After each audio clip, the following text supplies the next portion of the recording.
So, in episode two of Understanding FX Currency Fields, today I am going to talk about mapping currency information that you may be getting from an Excel spreadsheet to an FX currency field inside of ServiceNow.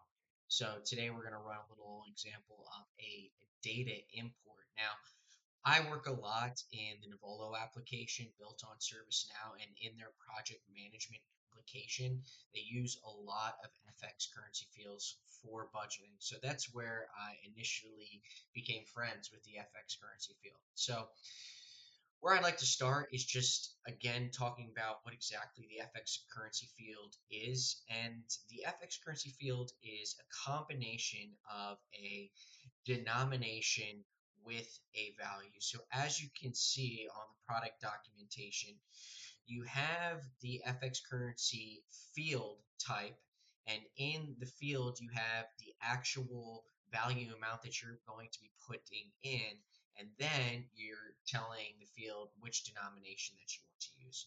So you got to remember that you're in your Excel sheets, if you're pulling a lot of currency information into ServiceNow, you might just be getting the actual dollar amount. You might not be adding a denomination to that. So when you are mapping that data in a transform map, you're really just only pulling the value. So what you have to do is you're going to have to take that value, you're going to have to add your type of denomination into it, and then map that into your FX currency field inside of ServiceNow.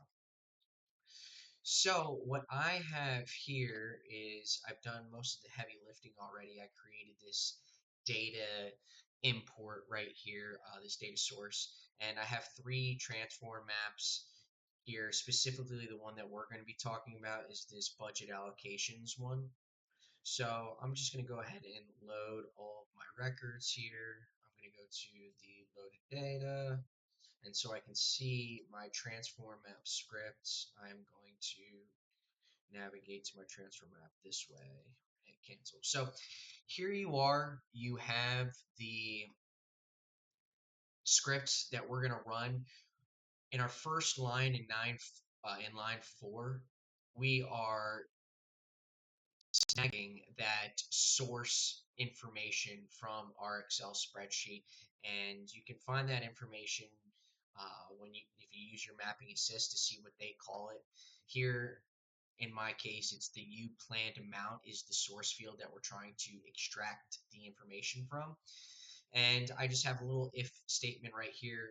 When I was coming up with the script, I was trying to make sure that I knew what exactly the value looked like when it was coming into the system, which kind of helped me piece together what I needed in order to display that information on my form in that FX currency field. So here I have that if statement, just making sure that I'm actually getting a value.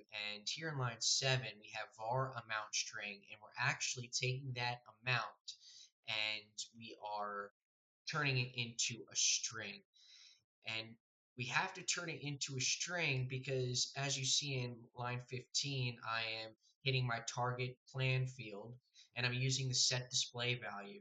Now, the set display value for the plan field for the FX currency value is formatted as a concatenation of USD, then the string itself. It doesn't want an integer or anything like that. It wants that string value. So that's what we're doing here in line 15. And remember, if you are using this script up here, you don't need to map that field down here. What you're going to do is you're just going to create duplicates of records, and you don't want that.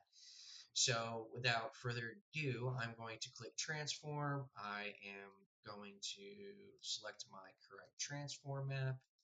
We're going to transform. It's only 5 records, so it takes 5 seconds. And then we're going to navigate to the budget allocation table. And here we are.